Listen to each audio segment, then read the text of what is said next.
하나님 말씀은 구약성경 사사기 3장 23절에서 30절까지입니다.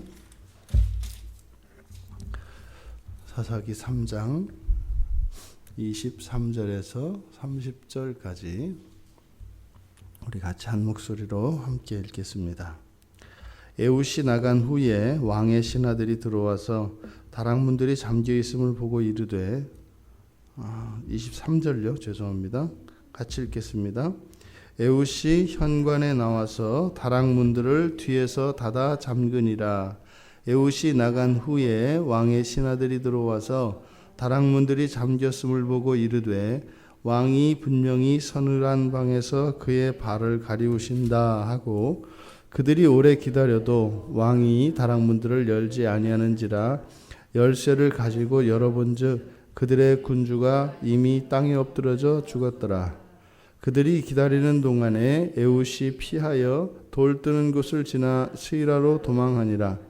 그가 이르러 에브라임 산지에서 나팔을 불매 이스라엘 자손이 산지에서 그를 따라 내려오니 에훗이 앞서가며 그들에게 이르되 나를 따르라. 여호와께서 너희의 원수들인 모압을 너희의 손에 넘겨주셨느니라 하매 무리가 에훗을 따라 내려가 모압 맞은편 요단강 나루를 장악하여 한 사람도 건너지 못하게 하였고 그 때에 모압 사람 약 10,000명을 죽였으니 모두 장사요 모두 용사라.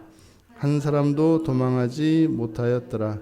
그날에 모압이 이스라엘 수하에 굴복하매 그 땅이 80년 동안 평온하였더라. 아멘. 에훗을 통하여 하나님께서 이스라엘을 구원하신 이스라엘의 승리 기사를 다루고 있는 본문입니다. 에훗이 이렇게 승리를 하기까지 에훗을 통해서 이스라엘이 모압을 쫓아내고 이렇게 자유를 획득하는 그 과정 전체를 한번 우리가 다시 한번 살펴보면 15절에서 이스라엘 자손의 부르짖음으로 시작이 됩니다. 구원을 요청하는 부르짖음이 하나님께 상달이 되었고 여호와께서 그들을 위하여 한 구원자를 세우셨습니다. 그가 바로 에훗이고 그 에훗은 베냐민 지파의 왼손잡이로서 그가 좌우의 날선 컴을 만들어서 찹니다. 그리고 공물을 전하는 일행에 섞여 들어갔다가 모압 왕 에글론을 속이고 다시 독대하고 그때 에글론을 죽이고 현관에서 나와 다락문들을 잠그고 도망해서 에브라임 산지로 갑니다. 그리고 에브라임 산지에서 나팔을 부는 것은 소집령이지요. 이스라엘 백성들을 소집합니다. 그때 이스라엘 백성들이 에훗의 소집령에 응하여 나오고 그가 모압 왕 에글론이 죽었다고 하는 사실을 알립니다. 그것이 여호와께서 우리에게 붙이셨다라고 하는 내용이지요. 그러자 이제 백성들이 요단강 나루를 장악해서 한 사람도 건너지 못할 정도로 완전한 승리를 이루었다. 이렇게 이야기를 하고 있습니다. 근데 우리 성경에서 에훗을 통해서 모압 왕 에글론을 죽이고 모압을 쫓아낸 이 이야기를 우리가 객관적으로 냉정히 살펴보면 이게 이 승리 기사가 좀 불쾌한 승리 기사입니다. 좀 찜찜합니다. 왜냐하면 지금 에훗은 하나님의 부르심을 받은 사람이에요. 사사입니다. 사사. 그러니까 하나님이 세우신 구원자란 말이죠. 그럼 여러분 승리도 좀 이렇게 떳떳하고 당당한 이런 승리가 있고 치사한 승리가 있잖아요. 그 다윗의 승리를 보십시오. 그 꼬맹이가 당당하게 나와가지고 말이죠. 그 거인을 넘어뜨리는 이런 게 하나님이 하시는 승리지. 누가 봐도 하나님이 하신 건지 다 알 수 있잖아요. 그런데 이 에훗은 베냐민 지파의 왼손잡이지요. 지금 하는 게 모든 게 뭐 하나 이렇게 좀 뭐랄까요? 이렇게 사람들이 보기에 이렇게 좀 존경할 만한 그런 사람이 아니에요. 사람 자체도. 그러니까 잘 적응 못하는 사람이라고요. 그러니까 좀 독불장군 같고 눈에 튀는, 부정적으로 좀 눈에 튀는 그런 사람입니다. 게다가 에훗이 에글론을 쓰러뜨리는 장면을 보세요. 거짓말이거든요. 사기거든요. 사기, 거짓말. 속여서, 예? 물론 뭐 뭐로 가도 서울만 가면 되는 거 아니냐, 그럴 수 있습니다. 근데 문제는 여호와께서 지금 이 에훗을 통해서 싸우시는 거거든요. 근데 에훗이 사용하는 것은 속임수입니다. 그러니까 이제 이단들이 이런 거를 보고 여기에서 이제 이렇게 막 진리라고 뽑아내는 거예요. 봐라, 에훗이 에글론을 넘어뜨릴 때 어떻게 했냐? 다 속이고 거짓말해서 하지 않았냐? 그러니까 우리가 복음을 전하고 뭐 하는 데는 수단 방법 가리지 말고 거짓말도 괜찮다. 이게 이제 신천지 교리거든요. 이슬람도 이런 교리를 가지고 있어요. 거짓말해도 된다. 봐라, 여기 에훗 하나님이 세운 사사가 이렇게 하지 않냐? 그러니까 이게 마음이 편치 않은데 할 말이 없잖아요. 성경에 이렇게 나와 있으니까. 근데 이게 과연 하나님이 원하시는 방법이었을까? 그래서 이 승리가 좀 찜찜하다라고 말씀을 드린 겁니다. 그러니까 정말 이 에훗이 진정한 영웅일까요? 여러분들이 보기에 분명히 에글론을 죽이기 위해서 그렇게 한 행동들이나 칼을 만들어서 차고 다시 찾아가서 독대를 요청하고 하는 이런 과정들은 남다른 점은 분명히 있어요. 근데 이런 거는요, 거리 잡배들이나 깡패들도 이런 거 있어요. 또 살인 청부업자 이런 사람들 있지 않아요? 돈 받기 위해서 사람을 죽일 때 이런 거 한단 말이에요. 그러니까 결코 이런 일을 한다고 해서 그것을 영웅이라고 우리가 하지 않습니다. 그러니까 영웅처럼 보이지 않아요. 그리고 지금 여기서 이스라엘과 모압 사이에 일어난 일을 보세요. 18년 동안 얼마나 이 이스라엘 백성들이 힘들었으면 하나님께 뭐 어지간해서는 이스라엘 백성들이 하나님께 부르짖는 사람들이 아니거든요. 그러니까 오죽했으면 부르짖었겠어요. 그러니까 18년 동안이나 엄청난 박해와 고난을 견뎠던 거예요. 그런데 보십시오. 지금 에글론이 죽고 나니까 여지없이 무너져 버리잖아요. 그러면 18년 동안 그 생고생을 한 건 뭐냐 이 말이죠. 그럼 진즉에 했더라면 뭐 18년에서 최소한 반은 고생하지 않을 수 있었겠다 싶은 거예요. 이 싸움이 끝나고 보니까. 그럼 지금 여기서 우리에게 주는 교훈은 뭘까? 지금 사사로 쓰임받은 에훗을 통해서 이 에훗이 그 사람의 사고방식과 삶에는요, 이런 속임수나 거짓이 몸에 배어 있는 거예요. 그러니까 하나님 일을 하는데도 이 에훗이 생각하는 방법은 뭐예요? 속임수였단 말이에요. 그러니까 이때 당시에 이스라엘 백성들이 이미 철저하게 가나안 사람화 되어 있는 것을 우리가 알 수 있어요. 그러니까 이스라엘 백성들이 거룩한 하나님의 백성으로서 하나님의 말씀을 지키면서 가나안 땅에 들어가서 가나안 땅을 거룩한 나라로 만들어야 하는데요. 이스라엘 백성들이 가나안 땅에 들어가서 오히려 가나안 사람들의 못된 것을 배워서 가나안 사람들이 이스라엘화 된 것이 아니라 이스라엘 사람들이 가나안화 됐다 이 말이에요. 이것은 마치 오늘날 우리가 세상의 소금이 되고 빛이 되고 하나님의 말씀으로 세상 사람들을 감화시켜서 세상이 교회를 닮아가도록 해야 되는데 교회가 오히려 세상을 배우고 닮아가고 있는 그런 모습과 같은 게 이때 당시였다라는 거죠. 그런 시대에 그런 사람들 가운데에서 한 사람 에훗을 하나님이 들어 쓰십니다. 그러니까 결코 이 이스라엘의 승리가 에훗이라고 하는 사람의 어떤 특별히 뛰어난 무엇 때문에 이루어진 것이 아니라는 겁니다. 착각하면 안 된다는 거예요. 에훗이 또 이스라엘 백성이 그렇게 강성했던 모압을 몰아냈다. 이렇게 잘못된 이런 자기 도취에 빠지면 안 된다 이 말입니다. 이 승리로 말미암아서 자기 도취에 빠지면 안 된다. 왜요? 이것은 철저하게 여호와의 승리였다고 하는 사실을 잊어서는 안 된다는 겁니다. 이거는요, 우리가 하나님 앞에서 그렇게 떳떳하고 자신 있고 당당할 때가 있나요? 예, 마음이 완전히 어두워지면 그렇게 됩니다. 이만큼도 대단한 거지. 뭐 이만한 사람이 어디 있어? 뭐 이런 생각 들 수 있습니다. 근데 그때는 언제예요? 마음이 완전히 까맣게 된 겁니다. 까맣게 됐을 때는 뭐 눈을 앞을 못 보는 소경이나 앞을 볼 수 있는 사람이나 다를 바 하나도 없거든요. 그러니까 소경이나 뭐 두 눈 멀쩡히 있는 사람이나 하나도 다를 거 없죠. 오히려 소경이 더 편할 수 있어요. 늘 어둠에 익숙했던 사람들이니까.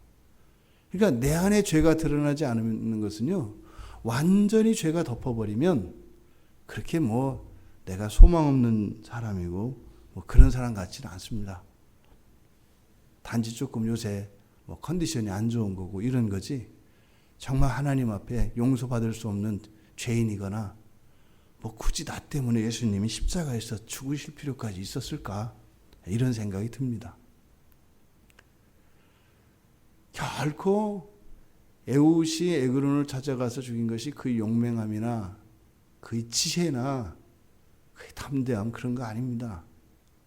하나님께서 에그론의 생각을 죄 가운데 내버려 두셨기 때문에 뻔히 보이는 이 에훗의 음모가 성취될 수 있도록 해주신 것이고, 또 죽이고 달아나는 순간에도 문을 걸어 잠그고 그 부하들이, 신하들이 왔을 때, 아니 생각을 해보십시오. 분명히 들어간 사람이 있지 않습니까? 에훗이 들어갔고 문은 잠겨 있는데 아무도 안 나와요. 그러면요, 무슨 일이 일어난 거지. 아니 에훗이 들어갔는데 에그론하고 둘이 거기서 자고 있습니까? 말이 안 되는 거죠. 본문에서는 그렇잖아요. 분명히 그 왕께서 그의 발을 가리우신다. 24절에서 그렇게 얘기한단 말이에요. 그 말이 돼요? 지금 왕을 만나러 에훗이 왔고 에훗이 들어가서 둘이 독대하고 있었는데 문이 잠겨 있어요, 갑자기. 그러면요, 무슨 일이 난 거죠. 그런데 그 신하들은 에훗이 마치 왔다 갔던 그 사실도, 거기 들어간 사실도 다 까맣게 잊어버리고 원래부터 왕이 혼자 있었던 것처럼 쉬고 있다. 어떻게 이런 생각을 해요? 하나님께서 그들의 생각을 이렇게 바꿔준 거예요. 왜요? 에훗이 살아서 나오도록요. 그러니까 이게 지금 이 과정이 아주 어설프고 치졸하고 조잡한 승리다 이 말입니다. 그런데도 승리를 하셨어요. 왜요? 이스라엘이 부르짖으니까. 하나님께 살려달라고 부르짖으니까. 하나님 외에는 다른 길이 없다고 부르짖으니까. 이들을 봐서는 도저히 구원받아야 할 그런 거 아니에요. 지금 골수가 철저히 가나안 사람들의 물들어 있어서 이런 속임수를 가지고 하나님의 싸움을 싸우고 있는 이 사사 에훗을 보면서 소망 없는 자들이죠. 보통은 어떻게 됩니까? 회개하고 돌이키고 뉘우쳐서요, 새 사람이 되면 그래 하고 구원해 주는 거 아니에요. 그런데요, 이스라엘이 무슨 지금 엄청나게 변화된 거 아닙니다. 그런데 하나님은요, 일단 구해놓고 온단 말이에요. 왜요? 너무 고통스러워하니까. 그리고 하나님 한 분밖에 없다고 하니까 구원해 주신 거예요. 근데 보세요. 이렇게 18년 동안 꼼짝 못하고 노예처럼 살았던 사람들이 에훗의 이 사건 뒤에 일어난 일을 보세요. 백성들이 동원돼서 보니까 요단강 나루를 장악했대요. 예? 근데 거기서 한 10,000명을 죽였답니다. 그래서 10,000명은 무지무지 많다는 뜻입니다. 그런데 그들이 어떤 사람들이에요? 모두 장사요, 용사래요. 보세요. 장사와 용사를 죽인 사람이면 그 사람들은 어떤 사람들이에요? 더 뛰어난 용사요, 더 뛰어난 장사들 아니겠어요? 근데 이스라엘 백성들이 그동안은요, 벌레처럼 살았단 말이에요.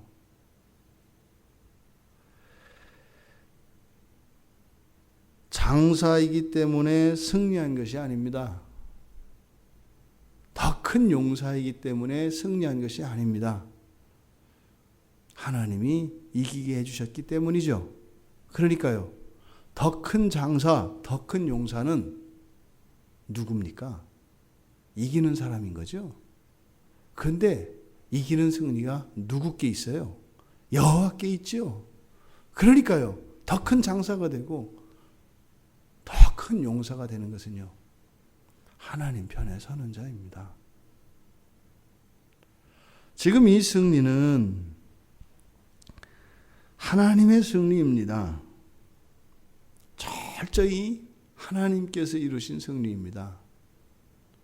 그렇다면 이스라엘이 취해야 할 진정한 승리는 무엇일까요?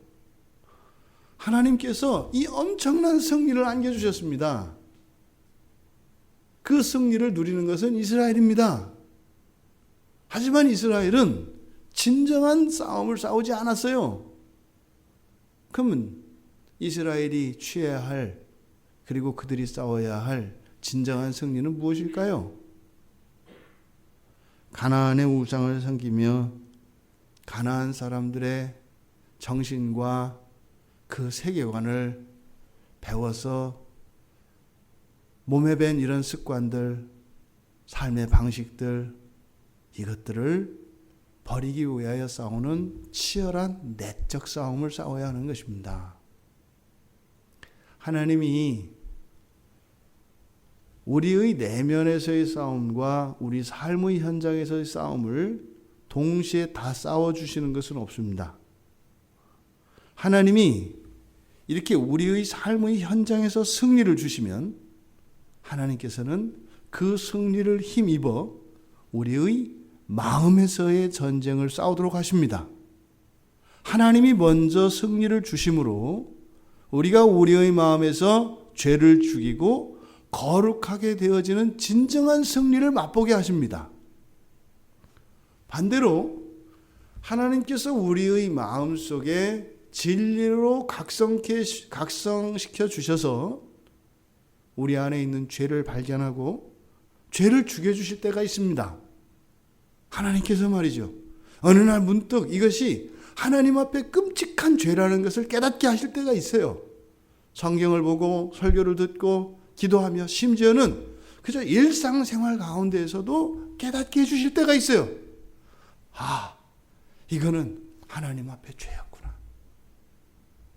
이거는 하나님을 아프게 하는 것이었구나. 깨닫게 하실 때가 있습니다. 우리의 마음속에 하나님께서 승리를 주신 것이죠. 그럴 때는요, 우리의 삶을 정비해야 되는 것입니다. 하나님은 우리와 함께 손잡고 우리의 본성과 우리의 삶을, 이 세상을 변화시키기를 원하십니다. 하나님의 승리가 여러분들의 일상 가운데 언제나 있기를 바랍니다. 내면에서의 승리든 여러분의 삶의 현장에서의 승리든 그것이 감각될 수 있기를 바랍니다. 그런데 하나님의 승리에 도취될 것이 아니라 감사하고 기뻐하며 그것을 힘으로 받아서 삶에서 그러한 여호와의 승리가 나타났다면 우리의 마음속에 전쟁을 선포하고 나를 더욱 거룩한 사람으로 만드는 그 싸움에서 진정한 승리를 맛보시기를 바라고, 또 여호와께서 여러분의 마음속에 승리를 주셨다면 그것을 힘으로 받아서 여러분의 삶의 현장에서 여러분들의 인생 속에서 승리를 맛보는, 그래서 먼저 주시는 여호와의 승리에 여러분들이 함께 그 전쟁에 참여하여 진정한 승리를 누리는, 그래서 우리의 마음과 우리의 삶 속에서 일어나는 이 승리가 계속되어지는 여러분들 되시기를 주님의 이름으로 축원합니다. 우리가 잠시 기도하겠습니다. 살아계신 하나님, 언제나 저희들의 삶 속에는 하나님께서 주시는 승리가 있음을 깨닫게 되었습니다. 저희들의 삶이 힘들 때 저희들의 내면에서는 하나님의 승리가 있는 줄 믿습니다. 저희들의 내면에서 죄에 대한 각성이 있고 진리로 인하여 새로워지는 일들이 일어난다면 또한 저희들의 삶 속에 이제 저희들의 싸움이 있음을 믿습니다. 하나님의 승리와 함께 저희들의 싸움을 싸우게 하여 주시고 하나님이 저희들에게 승리를 안겨주신 것처럼 저희들의 싸움에서도 승리하여 진정한 승리로 하나님을 기쁘시게 하며 하나님을 영화롭게 하는 저희들이 되게 하여 주시옵소서. 감사하며 예수님의 이름으로 기도드리옵나이다. 아멘.